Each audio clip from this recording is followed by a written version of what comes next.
Assalamualaikum warahmatullahi wabarakatuh.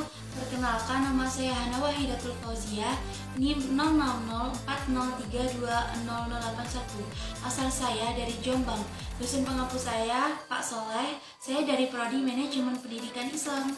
Oke, sebelum saya menuju ke materi, saya mau menyampaikan apa sih keunggulan dari belajar manajemen di Prodi Manajemen Pendidikan Islam?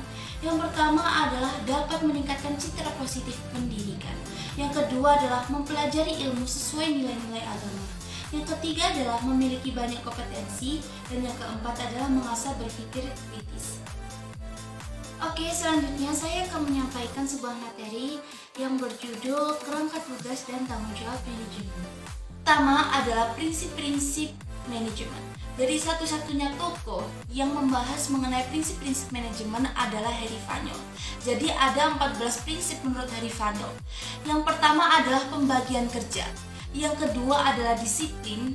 Yang ketiga adalah kesatuan perintah. Yang keempat adalah kesatuan pengarahan. Yang kelima adalah mengutamakan kepentingan organisasi dibanding kepentingan pribadi. Yang keenam adalah penggajian pegawai. Yang ketujuh adalah pemusatan. Yang kedelapan adalah hierarki. Yang kesembilan adalah ketertiban. Yang kesepuluh adalah keadilan dan kejujuran. Kesebelas adalah stabilitas kondisi karyawan. Kedua belas adalah prakarsa. Dan yang terakhir adalah semangat dan kesatuan. Yang kedua adalah tujuan manajemen dan strategi manajemen.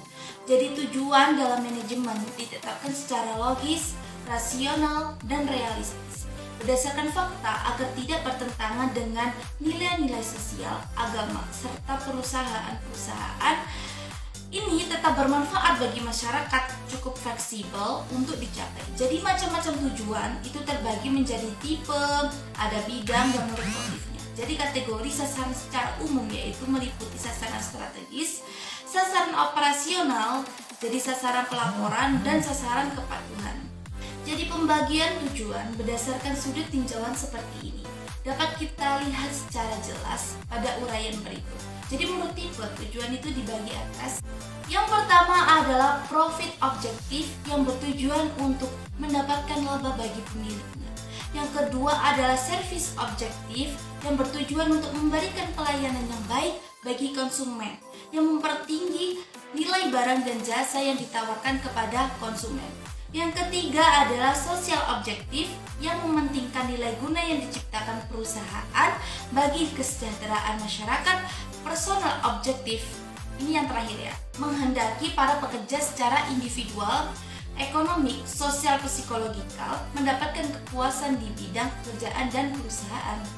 Selanjutnya adalah menurut bidangnya. Jadi tujuan itu terbagi atas. Yang pertama adalah top level objective, yaitu tujuan-tujuan umum menyeluruh yang menyangkut berbagai bidang sekaligus. Yang kedua adalah finance objective, ialah tujuan-tujuan mengenai modal. Yang ketiga adalah production objective, jadi tujuannya untuk menyangkut produksi. Yang keempat adalah marketing objective, yang tujuan-tujuan mengenai bidang pemasaran.